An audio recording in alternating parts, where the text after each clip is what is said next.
I've got Kier Starmer here for you today, and he's going to tell you exactly what Labour's plan for small business is. What a great plan it seems, Mr. Prime Minister. If you're a small business, it's not just, right, I'm putting in a certain amount of money, you're putting your whole self in. Building a brand and building a business in the beginning, like kind of critical times and cash flow is so important. It's a bit surreal really talking to the Prime Minister as a kind of little business owner. We make handmade chocolates using traditional methods. My business is business to business, so for me late payment is a huge issue. Businesses like mine are destroyed by it. And every single large business starts as a small business somewhere. It's really great to see the small business plan launched today, and there is so much in there for small businesses. So there was quite a few points that would be great. The rates is something that definitely affects us as a bricks and mortar business. The other thing that he also did speak about was about making it easy to finance your company, right? Making it easy to get a loan. If we help local people do well, then the whole country does better. It's a no-brainer. You help the small businesses, they employ more people, the whole country lifts. The whole tide lifts for everyone. So, a couple of things about that little video there. The first thing being, of course, that there was a huge overrepresentation of the people that Labour would like to see running small businesses, but that's not real. We only caught a glimpse of a couple of men in that there, but they were, of course, were the DEI versions of everything. But the essence of it is that once an SME, a small and medium enterprise, makes it beyond the first year, and most of them don't, most small businesses crash and burn, a huge amount of them within year one, but if you make it beyond the end of the first year, about 15% of those businesses are led by women. So there was a kind of a demographic problem, but then again, this Labour Party does have a bit of a problem with demographics. I think you'll agree with me there. Now, just to touch on the main point, and I've put on the screen here what Labour are attempting to do. So what they're saying is that they're going to provide some legislation to tackle late payment. And this is just about the stupidest thing that has come out of this man's mouth, that's being our Prime Minister, and that is saying something. Late payments for business is part of business. When you start running a business, you pretty soon find out that one of the things that other businesses and people don't want to do is hand over their money. And as a result of that, what you find is that late payment is part of life for every business, not just small businesses, but also large businesses like, for instance, Apple. Everyone pays late. No one pays early. And this is just a fact of life that you just have to learn to live with. And it has to be calculated in to your cash flow. So it's no good saying, oh, well, I must have all this money by then because everyone's going to pay me on time. What you do is you say, well, they're not going to pay me on time, so I have to adjust my cash flow accordingly. And so, number one on this beating heart of our economy, Labour's plan for small business, is ridiculous. It's also a minefield. This is a problem that's been going on since the start of time, people paying late. It used to be the old red letter, I'll pay my bill when the red letter drops through the door. Well, that's still the modern day equivalent of it. There's no red letter, but people still pay late. And so quite how Labour are going to legislate for this is unknown, because they're not going to be able to do that. This is a legal minefield, because the only way you can legislate to tackle late payments for businesses is to bring in fines, because that's the only thing that's going to work. Financial penalties.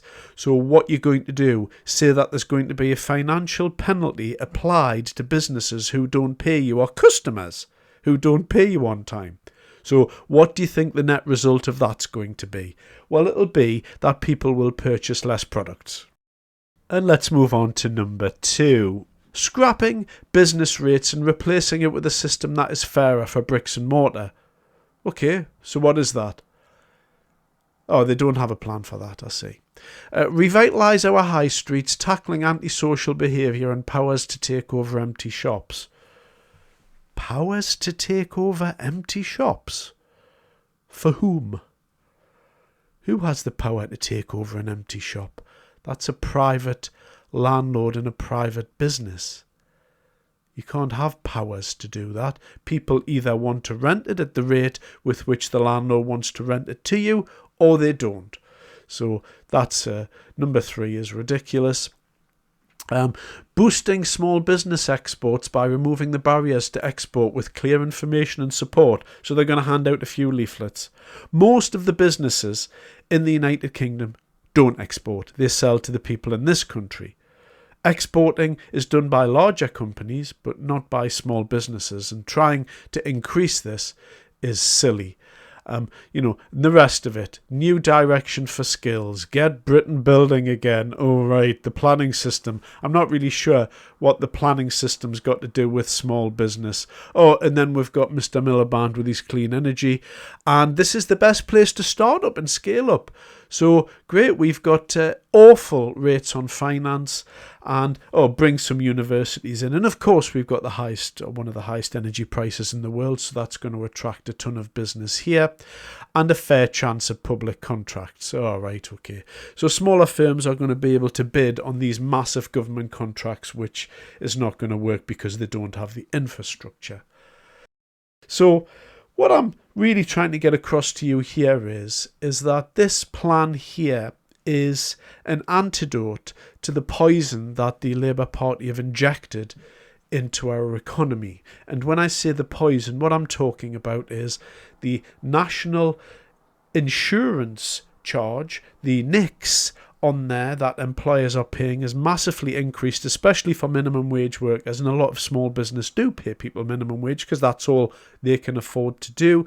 So the next increase, that's been one thing. The Employment Rights Bill, which make it virtually impossible for small businesses to employ anybody because they're so scared to employ people, because on day one, employees get the same rights as long-term employees. And of course, at that stage, that's not going to work, because when you have an employee who's been through a probationary period, you get to look at them, you get to ascertain whether it's good for the business, whether it's good for everybody, because if a business goes down, the rest of the employees lose their jobs. So employers have a responsibility, not just to themselves, not just to any shareholders that they may have in there that invested money, but also to the other people that work there, because their jobs are already linked to that business as well. So the probationary period is there for a specific reason. It allows employers to get rid of bad people early on. And if you don't get rid of those bad people, they're the ones that bring the business down. So this employment change, this national insurance change, and more than anything else, the budget that's coming in the autumn. Businesses need those 3 points sorted out. The national insurance is killing the salaries for small businesses and preventing them from taking people on and preventing businesses from growing. The new Employment Rights Bill, that's preventing businesses from employing people at a time where employment is dropping through the floor. And the upcoming taxes coming up, where Labour have promised not to hurt working people, well, we all know who's going to be shouldering that, and that's going to be the business sector again. And so what Labour are doing, they're coming out with slogans and catchphrases, whilst at the same time kicking small business in the teeth. And this duality, this is a feature of this Labour government. What they do, they come out with top-line things with a catchy little advert, and this is how it's going on, and this is what's happening.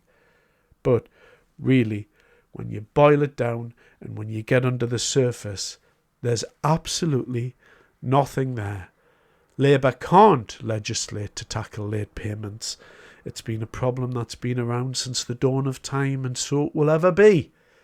And the rest of these things on here are just fluff. Labour are destroying the businesses. The small and medium-sized enterprises in this country need Labour to be removed. I talk to business people all the time. They all say the same thing. They're all worried. And more important than anything else, they are worried about the upcoming budget, the changes in taxes. And the Labour have been unable to reduce any expenditure. They've been unable to remove any of that dead weight hanging round the neck of our economy. And so where are the Labour Party going to turn? later this year.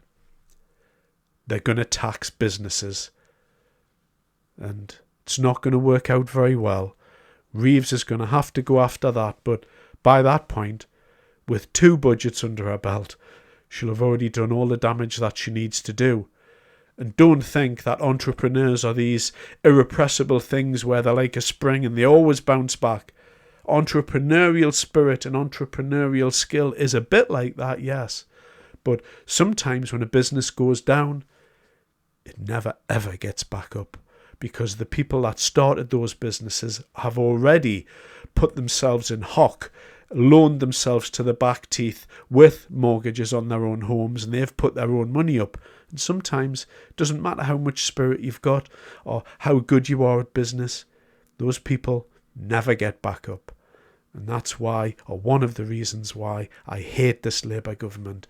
They are destroying the entrepreneurial spirit in this country. And they're doing it while talking rubbish and sloganeering about how they're helping small businesses. They disgust me on this topic. Thanks very much for your time.